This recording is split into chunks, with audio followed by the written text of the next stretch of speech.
Moj Niš.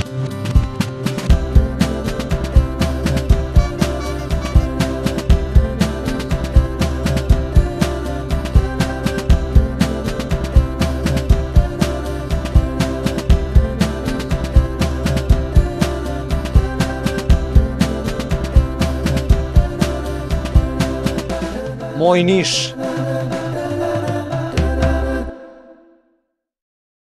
Naša današnja gošća je gospođa Jasna Kočijašević, istaknuti estradni umetnik. Žena koja je svojom pesmom dala pečat srpskoj narodnoj i izvornoj muzici. Sa njom nastavljamo da otkrivamo mozaik priča o Nišu, gradu u kome živimo i koji volimo, a Jasna nas je dovela na svoje omiljeno mesto u Nišu, u Tvrđavu.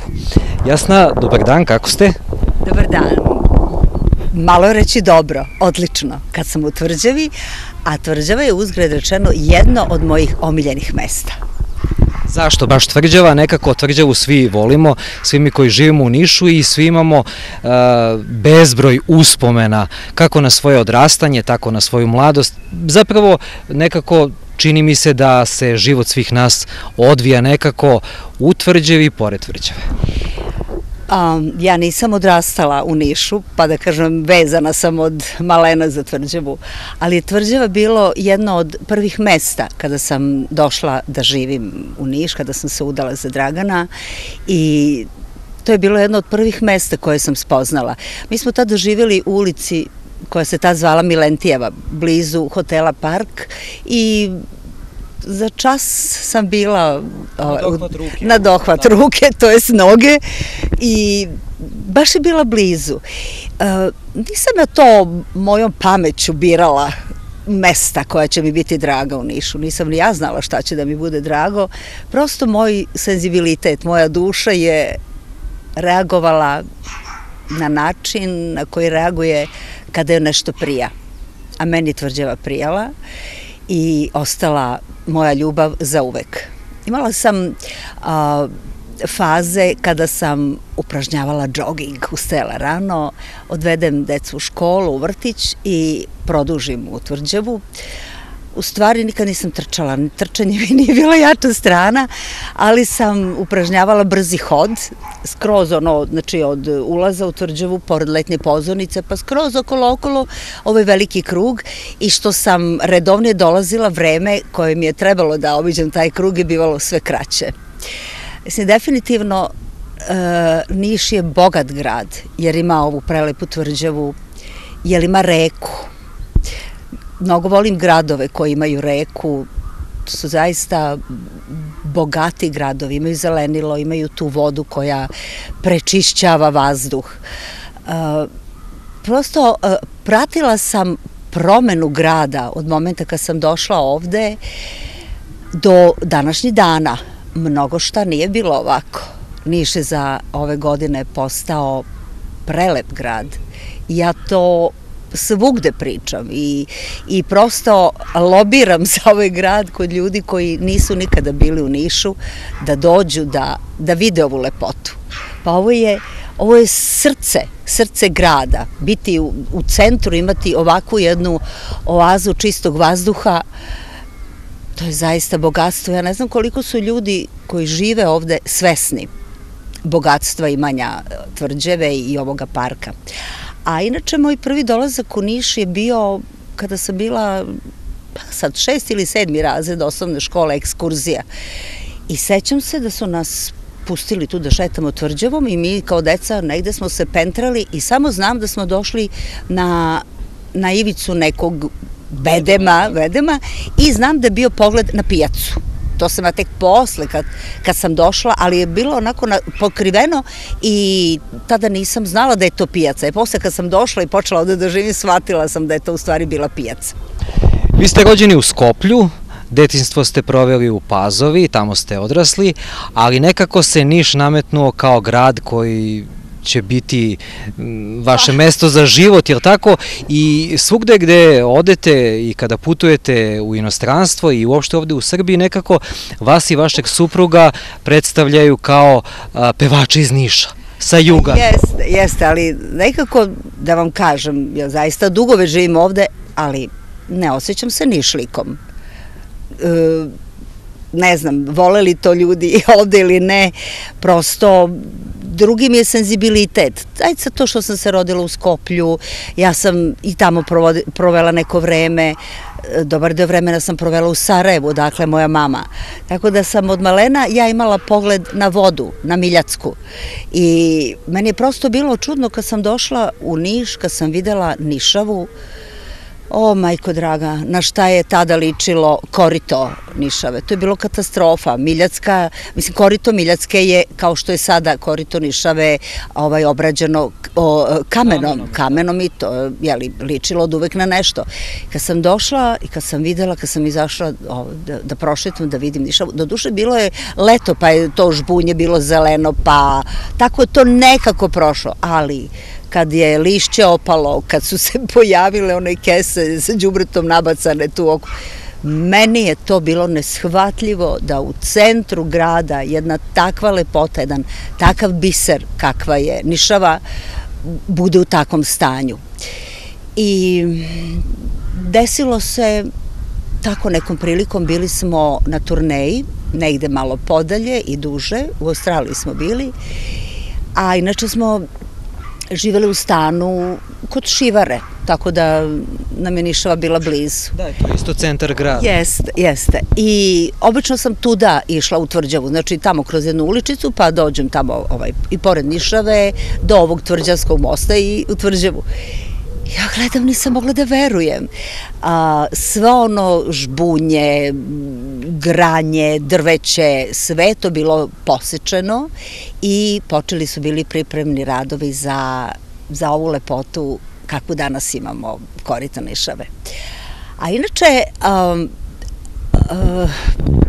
čak i jedna emisija iz ciklusa Leti, leti pesma moja mila, snimana u Nišu, snimana je ispred ulaza u Tvrđavu i ovde negde isto na nekoj od ovih staza i prvo što je urednica glavna te emisije i reditelj Nena Kunijević, predraga Nena Kunijević, koliko je ona vodila računa o svim detaljima. Znači prvo što joj je palo u oči kad je došla, znači ona kada dođe u neki grad bira lokalitet koji je pogodan za jeste kadrove za tu emisiju i ona je zavisila ispred Tvrđave, ali ni slučajno nije mogla da zamisli silne grafite koji su bili po zidovima, pored ulaza, po ulazu, to je katastrofa. Pa onda dole kad se spustimo oni stepenice na onaj nivo bliže vodi, pa onda ovaj zid, onaj koji je kamenom popločan isto. I prvo što je radila, pošto ekipa dođe 2-3 dana ranije u grad gde se snima, je bilo da osmotri i da se zidovi operu. Tražila je ona pomoć gradske vlasti, naravno oglušili su se jer da su vodili računa o tome ne bi ni bili tako ispisani grafitima tim znameniti delovi Tvrđave i ona je organizovala, kupljeno je sve šta je trebalo i četka u ruke i ribaj. Znači svi su grafiti poskidani, mislim svi nisu celom dužinu, poskidani su u tom delu gde je kamera trebala da uhvati, jeste. Tako da jedno vreme je to stvarno ovako bilo lepo i za primer i boga mi potrudili su se pa su malo i u nastavku bili skinuli. Koliko se promenio taj duh starog Niša o kome nekako svi slušamo, a možda nam nije poznato na što se zapravo misli? Pa da vam kažem, ne bih ja mogla baš mnogo o tome da pričam. Mogla bi kroz muziku, kroz mesta na kojima se dešava muzika, kroz poređenje kafana nekad i sad, šta se nekad sviralo, šta sada, kako su izgledale te kafane, ko su bili ljudi koji su dolazili u ono vreme kada sam ja došla. Su to bili pravi bojemi? Pa bilo i bojema, ali bilo ljudi domaćina, znalo se, ako se nešto proslavlja, ide se u kafanu, porodični izlazak na ručak, na večeru, ljudi lepo obučeni, s poštovanjem jedni druge da pozdrave, muzika, jeli, bilo je prikladna, naravno, bilo je restorana koji su imali i muziku i za vreme ručka, nekako je bilo više za vreme večere, ali prosto je atmosfera, nadahnutost bila jedna sasvim drugačija. Nekako radilo se, znate, mislim, ove velike firme su radile i elektronska, i mašinske, i duvanska, sve su to bile firme gde su najčešće bračni parovi radili, pa se to imalo se i za školovanje dece, i za letovanje. Naravno, malo ko je mogao, sad ne znam kojim luksuzom, da to sve isprati, ali nekako skrpe se pare i za more, i za planinu, i za kafanu, nekako je sve to drugačije funkcionisalo. Ljudi su otišli u penzije, a mnogi od tih giganata više ne postoje, ljudi su ostali bez posla, bio je rat, mnogo šta je uticalo, promenili su se ljudi, izgubili su, čim se nema finansija, gubi se i volja za morem tako neki stvari. Došli su unuci, pa su onda neki drugi momenti, prioriteti u životu. Niš pratim koliko se proširio u širinu, jer ja često putujem da li kolima, da li autobusom, i onda samo gledam kako se ova... Da, koliko se širi. Ima sad delova koji su, mislim, nisam ja sad tu stručan, neki stručnjak, pa sad kažem, ovo je moglo ovako, ovo je moglo onako, ali recimo, ja sam fascinirana Novim Sadom, koji je tako urbano rešen, onim bulevarima, koji ima tako lepo, kako bih rekla, sve to osmisleno. Znači, široki bulevari, široki trotoari, staze biciklističke, pa ja koja dosta vremena provodim, kad imam obaveze u Beogradu, vreme provodim u Novoj Pazovi. Sad pogotovo kako imamo ovaj brzi voz, mislim, očas posla smo tamo, unuk i ja ili sama, ubacimo bicikl u voz i eto nas u Novom Sadu da... nisam primetila tog tipa ulice, da je neko mislio na bicikliste u ovom gradu. To je nešto što, mislim, mnogo toga fali, ali eto, recimo, to je nešto što sve više ovako primećujem. Ja volim bicikl, volim da vozim i za čas bi ja stigla. Mislim, u centru živim. Mislim, volim i da pešačim, nije meni problem ni pešice, ali ipak bicikl je zakon za te neke kraće relacije. I onda okreni, obrni gde god da sam, nekako navrnem, iako je susret sa prijateljicom ili decu sam moju dovodila u Tvrđavu, unuk moj je isto kad dođe u Niš odrastao u ovoj Tvrđavi i kako god ja nekako navrnem sve, a da ne pričam gosti kada nam dođu sa strane, obavezno podrazumeva se Tvrđava, podrazumeva se Ćele Kula, podrazumeva se Kamenički vis koji takođe obožavam. To je tako jedan divan pogled na ovaj prelepi grad, isto jedna oaza gde ima utisak nestvarna, kao da smo ko zna koliko daleko od stvarnosti, ma to je ništa, daleko od civilizacije, daleko od huke, buke, smoga, tako da zaista ovaj grad ima čime da se pohvali, ima šta da ponudi ljudima koji dođu. Da ne pričamo onaj novi deo Niša, tamo preko Nišave, pa ne znam, onaj prema Vrežini, pa ne znam, Duvanište, pa sad ovi tržni centri novi, stvarno sve to tako laganica stiže, tako da zaista, ja znam prijatelje, drugarice odavde koji su znale da u neku veću kupovinu, kad je garderoba u pitanju ili nešto, svadba, neki događaj, da se ide u Beograd u kupovinu. Odavno više toga nema razloga da se ide, a da ne pričam kada dođu neki mlađi u posetu, toliko vole ovaj podzemni prolaz ovde, jer tako nešto nisu videli, da toliko prodavnica sa tolikom ponudom robe, tako da prosto nemoguće u jednom danu obići sva lepa mesta u ovom gradu. Taj neki muzički identitet koji je bio karakterističan možda još uvek za jug i jugoistok Srbije, samim tim i za Niš kao centar tog jugoistoka.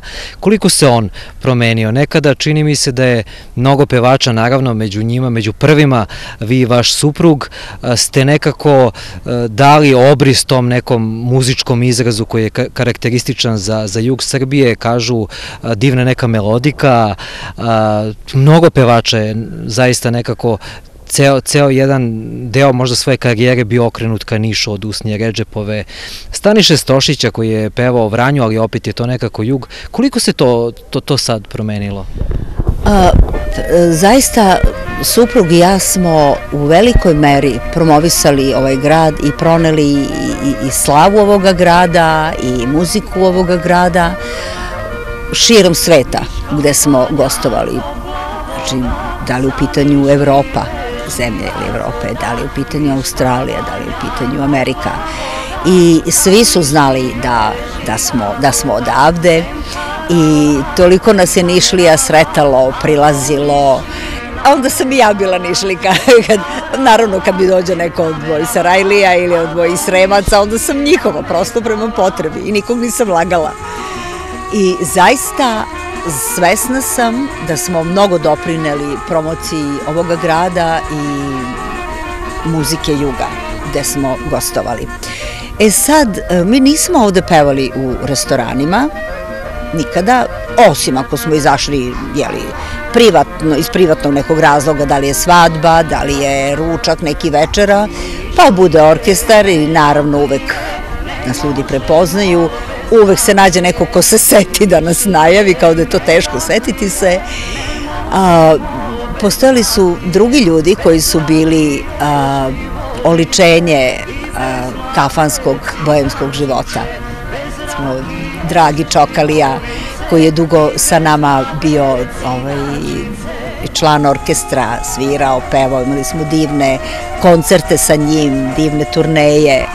Znači, Čoki i njegova Verica, tako jedan divan tandem, već Robi, da li treba pričati o njemu, ja ne znam koliko je mladih ljudi, odnosno sad bi to već bila neka srednja generacija, imalo sreću i priliku da upozna te ljude, koje sada spominjem. Kažem, Robi i njegova Radmila, takođe smo divno jedno druženje imali. Radmila je bilo očas posla kada je dođemo palačinke da napravi i znalo se da li smo se najavili, da li nismo, palačinke su morale da dođu u obzir, ili recimo prekrasna muzika gde smo često išli na muziku i na večer u restoran Amerikanac.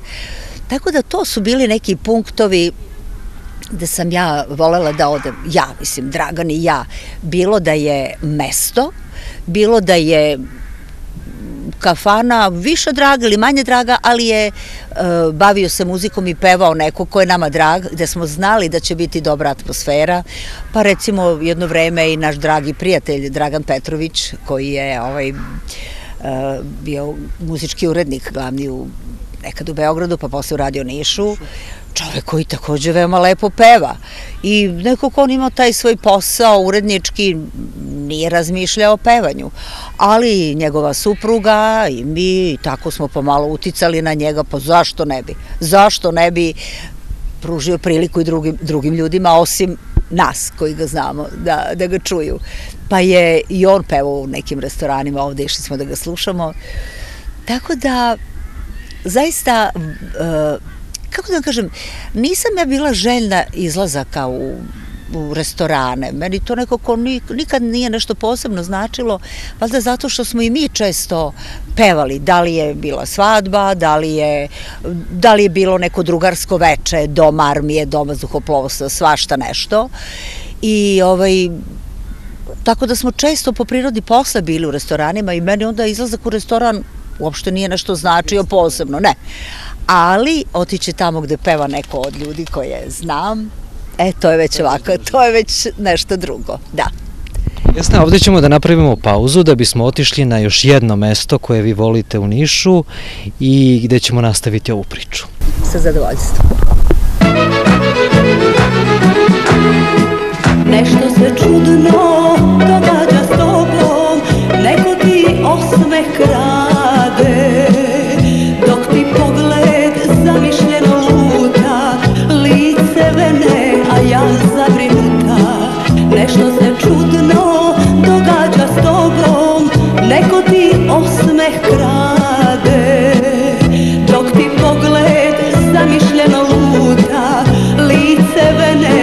ja zabrinuta. Kaži šta te to menja, ljubavi neke stare dug.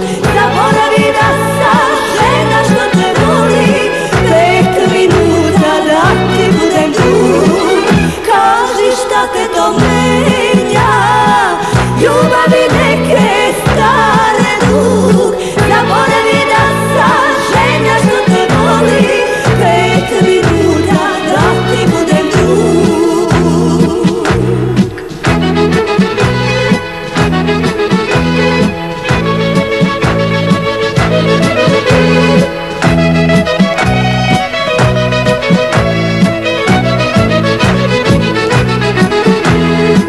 Kaži mi srećo, zašto si tužan, kaži mi moram da znam. Ti si meni sve što srce voli, reci srećo, pa neka i boli. Kaži mi srećo, zašto si tužan, kaži mi moram da znam. Ti si meni sve što srce voli, reci srećo, pa neka i boli. Kaži šta te to menja, ljubavi neke stare dug. Zaboravi da sam žena što te voli, 5 minuta da ti budem drug. Kaži šta te to menja, ljubavi neke stare dug. Zaboravi da sam žena što te voli, 5 minuta da ti budem drug. Evo, gospođo Kočijašević, posle male pauze došli smo na drugo vaše omiljeno mesto u Nišu. Nalazimo se u porti crkve Svetog Pantelejmona. Zašto baš ovo mesto i koje uspomene vas vezuju za ovo mesto? Prvi sveštenik koga sam u Nišu poznala bio je otac Žika i prosto ova crkva, sve što je vezano za ovu crkvu mi je bilo ljubav na prvi pogled. Ima još u Nišu crkava koje volim da posetim, naravno. Volim Sveti Nikolsku, volim ovu u centru Sabornu crkvu, naravno, ali nekako ovde u porti ove crkve, u ovom dvorištu, u ovom parku, ovde se najbolje osjećam. Istini na volju, malo naviše imamo kuću, tako da kad god smo dolazili u grad i vraćali se iz grada ka kući, prolazili smo ovuda i često znali da svratimo. Bilo da je otac Žika ovde pa da popijemo kafu preko puta, bilo da nije, da sami ovako posedimo Dragan i ja ili ja sama, sipam vodu ovde na ovoj česmi, odem tamo do onog drugog izvora malo oči da operem, kažu da je dobra za vid. I prosto pratila sam metamorfozu ove crkve od vremena kad je bila mala, pa onda ovo proširenje i uopšte to uređenje i prosto osjećam se dobro kada sam ovde i lepo se osjećam ovde i hvala vam što ste uvažili moju sugestiju da dođem ovde. Bilo nam je zadovoljstvo zato što se i kolega i ja uvek lepo osjećamo i dolazimo često ovde, bez obzira što ne živimo u ovom delu grada, ali zaista, kao što sam rekao, porta ove crkve čini mi se da je možda najlepša u Nišu, jer je zapravo ovo jedan svojevrsni park, ne znam sad koliko je hektara u pitanju, ali je zaista ogromna površina, tako da je jedna oaza. Bio jedan period koji mi baš nije bio ovako omiljen, vezan za ulepšavanje ovog ovde prostora, ovog parkovnog dela. Bilo je tu lepih stabala velikih koja su posečena. Ne znam da li je baš moralo, ne verujem, nisu to bila trula stabla, jer posle sam ja dolazila tu u inspekciju da vidim zašto je to posečeno i videla sam po onim panjevima, trupcima koje su ostale dok nisu izvadili zemlje, videla sam da je to zdravo drvo, tako da mi stvarno nije jasno imajući u vidu neke situacije gde i arhitektonski se nalazi rešenje da se sačuva neko drvo, pa bilo da će se uklopiti u zgradu, u ambijent, zaobići na neki način ako može, zdravo, pravo, lepo, veliko drvo seći, ne znam, mislim, pokušala sam i to kao većinu toga, da nešto što je tako prihvatim kao tako, ali mislim, ne može baš uvek da se sve prihvati zdravo za gotovo. Mada posađena su neka nova ovde drveća stabla, vidim porasla su, bit će hlada, ali eto, moglo je to da bude malo drugačije. A inače, mnogo sam volela toga đevašara ovde kad bude i sada se organizuje, ali znaš kako, drugačije se doživljava kad si mlađi, pa onda više hrabrosti da sednem na ringišpil, pa više hrabrosti da sednem tamo na neke, ne znam ni kako se zovu te sprave koje imaju neku rotaciju, a jednom prilikom sam sela, pa Boga mi nije ni to bilo toliko davno kad sad onda se ne vraćam toliko u vreme ja ne znam kako se to zove, znači to je jako visoko i sedne su, to izgleda kao čamac. Onako dugo, jeste, ljulja se i u nekom momentu to se, jeste, to, da, ceo krug i u momentu si na glavačke na dole i ja sam i to izdržala, da, kad sam sišla s toga nisam znala, totalno sam bila dezorijentisana, ali niko iz društva nije ni hteo ni smeo, eto i to sam. Tako da, mislim, lepo je ovde. Sad, ja sam sigurna da je i porodica oca Žike doprinela toj mojoj ljubavi, ovom prostoru, njegova bilja i uopšte postalo je to jedno porodično druženje. I sve to skupa kad se sastavi, podvuče crta, dobije se to da je meni ovde lepo i da smo mi danas ovde.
Karijera je počela 1968. godine, dosta godina. Počeli ste, jel tako, na jednom muzičkom festivalu, tada je prosto u to vreme bilo svojstveno da mladi pevači istasavaju na muzičkim festivalima, pogotovo ako se tu izdvoji pobedom ili onom nagradom za interpretaciju koju iz razgovora sa vašim kolegama shvatio sam da oni zapravo tu nagradu mnogo više vrednuju, nagradu za interpretaciju i nagradu publike nego onu nagradu stručnog žirija. Jeste zadovoljni sada kada se osvrnete kako se odvijala karijera, ipak ste sa pesmom obišli celu planetu? Da, sve u svemu, posle toliko godina i karijere i života, kad podvučem crtu, mogu da kažem da sam zadovoljna. Mnogo šta bih sa ovog stanovišta, kad premotam film, a da imam drugu priliku, uradila drugačije, Ne bi to bili radikalni neki potezi i dalje bih se bavila pevanjem, samo bi to bilo smislenije. Ja sam se prosto našla u pevanju malte ne. Ja sam samo... Sa takvim glasom, sa takvim prirodnim... Pa vidi, ceo život od vremena kad je to ovako normalno da se mašta šta ćeš biti kad porasteš, pa mašta o tome da bude pevač, da bude popularan. Ja sam samo bila neko ko je voleo da peva. Ja sam samo volela da pevam i gde god se nađem ja sam pevala, mene su prozivali da pevam i često sam znala da budem tužna kad me ne prozovu, a nadam se. Naravno, posle sam se nervirala kada ne želim da pevam na nekim prilikama pa me prozovu. Tako da sve to nekad bude i u disbalansu.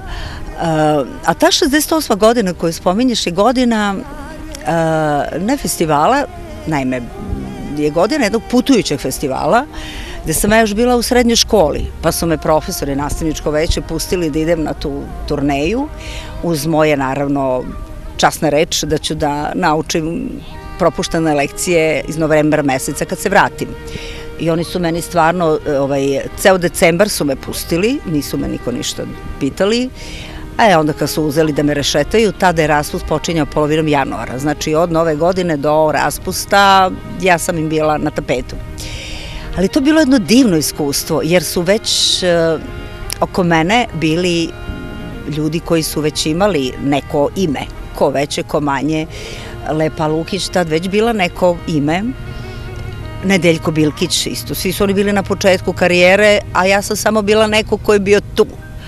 Sticam okolnosti, upala sam na mesto koleginice koja imala saobraćajku, pa nije mogla da krene i onda sam ja se tu našla. Kompozitor jedan sa kojim sam ja već imala susret i snimila nešto je predložio, mogu je neko drugi da bude, ali eto, meni se posrećilo da budem ja, da ne idem u školu, da proputujem celu Jugoslaviju. Znači, to je bila ekipa sa kolegama iz svih republika. Znači, Bilkić, Bosna, Lepa Srbija, Violeta Tomovska, Makedonija, Vera Svoboda, Hrvatska, Slavonija i Ismet Peja sa Kosova, ne sećam se imena Slovenca i ja kao najmlađi član ekipe jeste. Bog zna kako srećna, počastvovana, puno poštovanja što sam se našla među njima koji su već imena. Već sledeće godine sam se pojavila na tom festivalu koji spominješ i osvojila nagradu za interpretaciju i stručnog žirija. Pa, znaš kako, nagrada je nagrada. Onom ko dobije nagradu publike, njemu je draža nagrada publike nego žirija. Ja sam dobila, moja pesma je dobila interpretacija nagradu stručnog žirija, meni je ta nagrada važnija. Tako da je za mene taj festival Ilidža 69. bila jedna odskočna daska i prosto sam na velika vrata ušla u svet muzike, prosto neplanirano. Sve nekako to bilo tako. Isto sam dobila slučajnu pesmu koja je bila namenjena nekom drugom. Da je išta u životu slučajnost? Pa dobro, posle, jeli, kad tako ste, da, tada kad si mlad, na slučajnost gledaš kao na slučajnost, jel?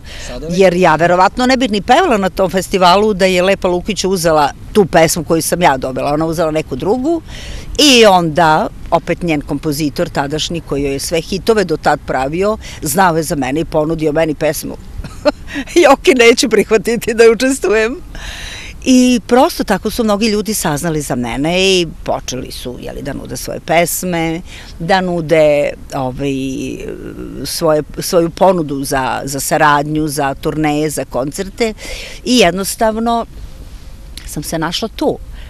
Ja ništa nisam znala, nisam imala iskustva nekog iz tog sveta da mi kaže vidi ovo ti je važno, ono ti je važno. Moji roditelji divni, predivni, onako domaćinski ljudi. Dobro, hoš ti sada da pevaš ili ćeš ti sada da učiš? Pa ja bi jedno i drugo, pošto sam upisala fakultet. Mislim, ja sam tako mislila i žela... Ne, kao što niste završili fakultet? Nisam. Iskreno nisam. Zašto? Ja sam, to već i vrapci znaju, volela sam da studiram pravo jer imala sam u okruženju u gimnaziji decu čiji su roditelji bili pravnici i ja sam videla da te moje drugarice da imaju para. Moja drugarica Desa i ja smo po pola kupovala jednu čokoladu. Čokolada sa kestim pireom. Malo, možda je imala 100 grama, nema kakvi 100 grama, 50-60 grama. Pa onda kupimo, koliko ja imam džeparac, toliko ona, kupimo i podelimo je. A ove čiji su roditelji bili privatnici, bavili se proizvodnjom plastike, advokati, oni su kupovali veće čokolade. I znači, imali su roditelje koji su se bavili time čime su se bavili, imali su para. Ja sam zato volila da završim pravo. Da duše, ja sam, tako smatram sebe pravdoljubiva osoba, pa eto malo da podelim pravdu. Ali mislim, ne znam koliko bih bila uspešna u tome, jer ja bi se priklonila na nečiju stranu, ko zna možda na pogrešnu, da bi mi u trenutku izgledala prava strana. A pare su mi bile potrebne da bi mogla da putujem. Da putujem i da vidim svet. Upravo to. Znači, dalje sam, kada me neko pita za savet i pravdu, delila savete i bila, ono što kažu, drveni advokat, a imala para da proputujem i zar to nije dovoljan razlog da budete srećni i zadovoljni? Kažem, što se tiče same karijere, mnogo toga je kod mene išlo nekako, kako bi rekla, kao i spontano i po inerciji. Kad si mlad, podrazumeva se, kad si popularan, kad snimiš dobru pesmu, onda se nekako očekuje da i sledeća bude dobro. Se zadrži na tom nivou. Da, međutim, ima tu mnogo faktora koji su tekako bitni. Moja sreća je da sam se ja pojavila u vreme kada je bilo najvažnije dobro pevati. I jedino to je bilo važno, tako? Najvažnije, da. I tada je tu i tamo mogo da se provuče neko ko, ajde da kažemo, nije baš. Takođe, i pesma je bila ta koja je bila da li će se čuti na radiostanicama ili se neće čuti tako, ali će naći svoje puteve, da li kroz kafanu ili neki drugi pravac pa da se čuje, jer postojala je komisija koja je pesme koje nisu bile standardizovane ili koje su imale neki loš tekst drugačiji, tekst koji po toj komisiji imao elemente šunda. I takve numere su i snimane, ali visok porez plaćan. Da, produkcija, da. Naravno, ta su izdanja imala pečat da su proglašena šundom i da je na njih plaćan porez. Pa radiostanice su se onako mnogo zamislile, mnoge, da li da emituju to ili ne. Uglavnom nisu emitovane. Ali na neki volšeban način i te pesme su nalazile i pravac i put i opstale u poređenju sa nekim današnjim pesmama, to su pesme male bebe. Pesme su tad mnogo duže trajale, mislim, to je relativno reći sad koliko jedna pesma može da traje, ali prosto ako se svi danas sećamo tih nekih hitova, pa možda i tad kada su nastali nisu bili hitovi, ali su postali u narednim decenijama, to se sa ovom današnjom muzikom čini mi se... Manje se snimalo, bilo je mnogo manje radiostanica, i prosto to što se manje snimalo imalo je šansu i mogućnost da bude više emitovano na tim radiostanicama. Tako da je i to jedan vrlo bitan moment.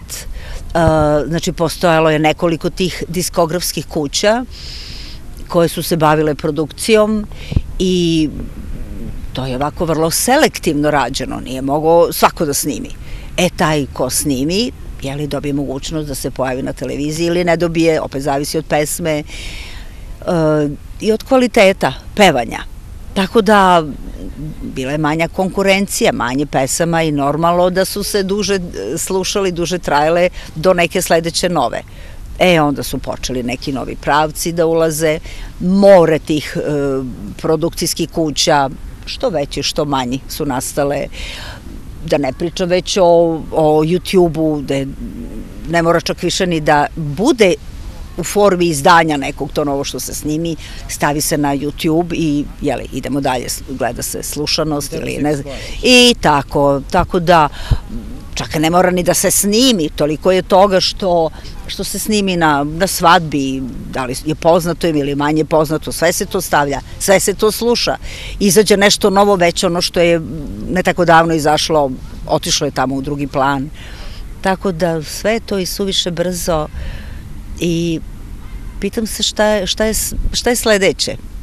Mislim, kao što se, točak istorije vrti i mnoge stvari se ponavljaju, tako će verovatno i u muzici da dođe neki pravac koji će za neke biti mlad, a za nas koji imamo godine i sećamo se, bit će nešto, pa vidi, to se snimalo pre 50-60 godina. Samo što će verovatno imati neko novo ruho. I tako da, mislim, još uvijek ima situacija da se neka pesma izdvoji, u moru brzi pa se pojavi neka laganica sa dobrim tekstom, ona je već drugačija. Tako da, prosto pod ovom nebeskom kapom ima mesta za sve. Sad tu je kako se ko snađe, kako se ko organizuje. More faktora, naravno i faktor sreće i Gospoda Boga koji pogleda ili ne pogleda nekoga. I onda si ovde ili nisi ovde. Bez obzira na uspešnu karijeru koja toliko dugo traje, na brojna priznanja i od strane stručnog žirija, od publike koja vas je prihvatila, zavolela i koja vas nekako stavlja na pijedastal tih interpretatora srpske narodne izvorne muzike, čini mi se, a to kažu i neke vaše kolege, da ste vi tokom cele karijere zadržali tu prirodnu skromnost, da se niste promenili, da vas nijedan uspeh zapravo nije promenio i da ste ostali isti, kao te 68. godine kada ste krenuli. Možda, da. Pa vidi, ima ljudi koji svesno prave neki haos oko sebe, ne bi li privukli pažnju na sebe, famu, ajde kažemo famu. Ima ljudi koji se ponašaju ovako ili onako. Eto, ja se ponašam ovako. Ponašala sam se kako sam se ponašala pre 10, 20, 30, već koliko godina. Ja nisam sudija, nisam merodavna da samu sebe ocenjujem, procenjujem, da li mi je ovo dobro ili nije. I šta je uopšte prava mera za neko dobro ponašanje ili nedobro? Ima ljudi kojima je možda moje ponašanje dosadno, možda treba da napravim nešto, da razbijem čašom glavu, kaže, nešto, mislim, znaš, nekom je tako nešto ekstremno normalno, znaš. Ja jednostavno, kako da kažem, takva sam kakva sam, ponašam se onako sa mojim nekim pogledima na život, sa svojim nekim stavom, a okolina, vi, moj snimatelj, ljudi koji prolaze, koji me prepoznaju ili ne prepoznaju ili prate moj rad, su ti koji će da ocene i procene u koju kategoriju da me svrstaju.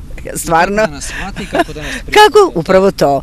A to što kažeš, ostala sam ista, da, evo i moj najnoviji album koji sam snimila prošle godine,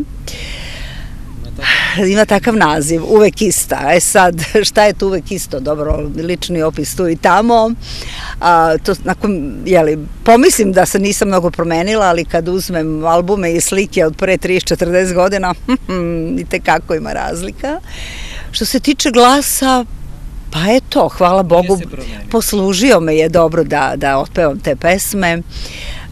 Zaista sam zahvalna sinu Milošu na predivnim pesmama, tekstovima, aranžmanima, Aci Sofronijeviću, njegovom orkestru i njegovoj produkcijskoj kući A Studio Ton, i divna ova pesma Kaldrma koja se najviše čuje, ima tu i Sumnja i Reka Sava i Za naše venčanje, evo ti prstena daj mi tvoj, koji Dragan moj komponovao tako pred našu svadbu.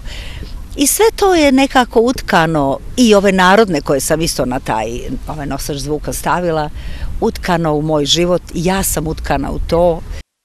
Kraj tanana šadrvana,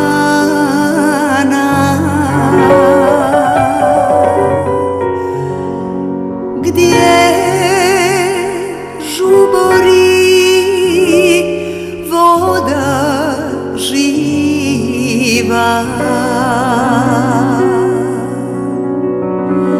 šetala se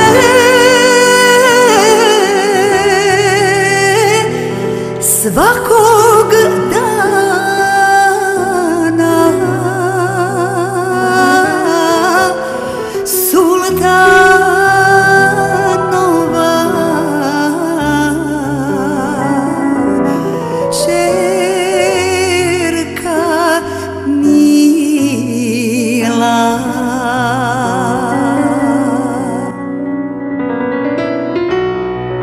od svega ja najviše volim da pevam narodne pesme.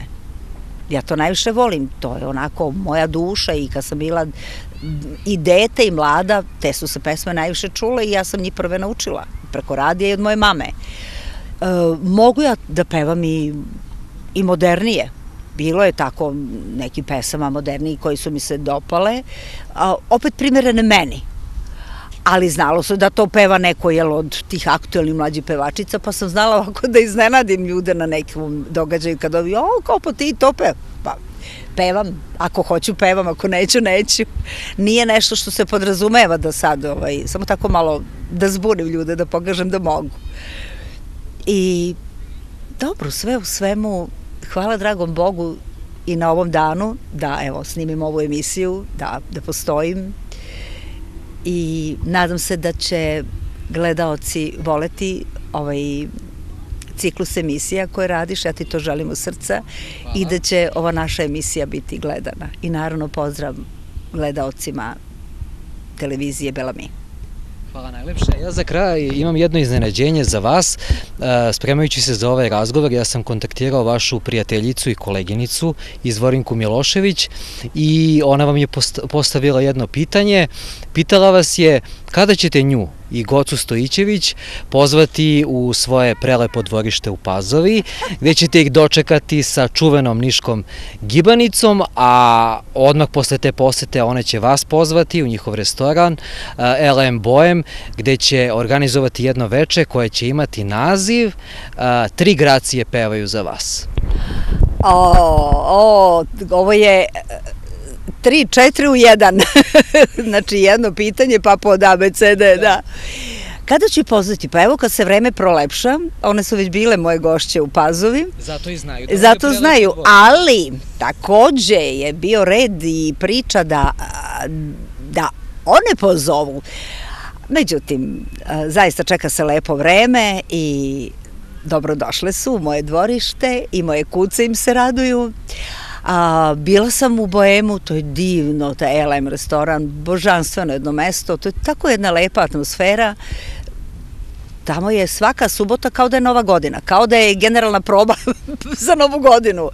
Lepa atmosfera, poznate pesme, njih dve su tu stalna postavka, imaju kolegu, jednog muzičara koji prati, kolegu koji peva i ne može da se desi kad odem da me Goca ne prozove i ja kažem nemoj, molim te, nisam se navila na to, molim te pusti me.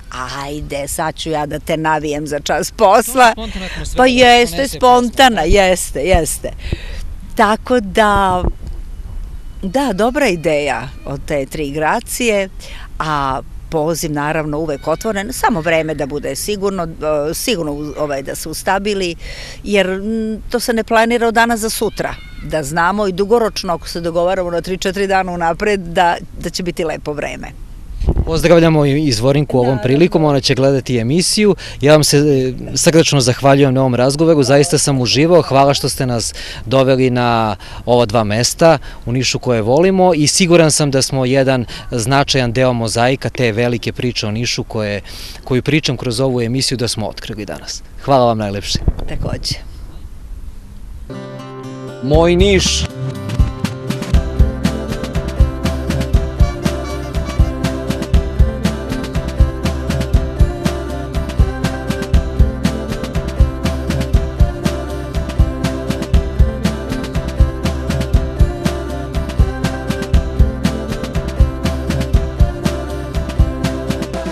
Moj Niš!